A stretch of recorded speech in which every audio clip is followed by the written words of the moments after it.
بسم الله الرحمن الرحيم. والسماء ذات البروج واليوم الموعود وشاهد ومشهود قتل أصحاب الأخدود النار ذات الوقود إذ هم عليها قعود وهم على ما يفعلون بالمؤمنين شهود وما نقموا منهم إلا أن يؤمنوا بالله العزيز الحميد الذي له ملك السماوات والأرض والله على كل شيء شهيد.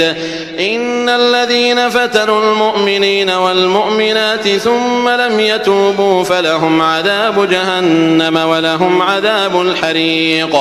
إن الذين آمنوا وعملوا الصالحات لهم جنات تجري من تحتها الأنهار ذلك الفوز الكبير.